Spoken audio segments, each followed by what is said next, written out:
আসসালামু আলাইকুম রহমতুল্লাহ বারাকাতু। সুস্বাস্থ্যের জন্য 17টি করণীয় আমল বা কাজ।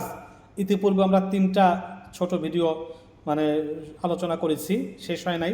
আমরা ইতিপূর্বে এই এই 13 নম্বর পর্যন্ত আলোচনা শুনেছি। আমরা বাকিগুলো আজকে আমরা আলোচনা শুনবো। এটা পাঠ সুস্বাস্থ্যের জন্য 17টি করণীয় কাজ বা আমল এর চতুর্থ অধ্যায় বা পাঠ। 14 নম্বর, সকাল সন্ধ্যা বা অধিক পরিমাণে আল্লাহ পাকের জিকির করা। 14 নম্বর, সকাল সন্ধ্যা বা অধিক পরিমাণে আল্লাহ পাকের জিকির করা।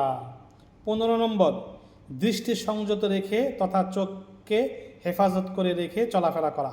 এতে শরীর এবং মন ভালো থাকবে। দৃষ্টির হেফাজত করা, দৃষ্টি হেফাজত না হলে যেহেনে খারাপ পাঠ করবে, পাঠিয়ে দিবে। এটা খুব সুন্দর, তার সাথে খুব চেহারাটা খুব সুন্দর। এই জন্য দৃষ্টি হেফাজত করা সুস্বাস্থ্যের জন্য খুবই জরুরি। 16 নম্বর, প্রতিদিন গোসল করা। গোসলের মাধ্যমে শরীর সুস্থ রাখতে সহায়ক হয়। এই জন্য প্রতিদিন গোসল করা।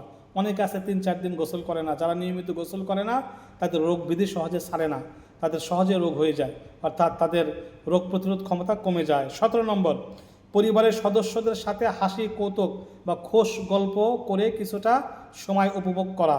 এতে মন ভালো থাকে এবং মনের এই কোমলতায় বা এই সজীবতায় শরীরও ভালো থাকে।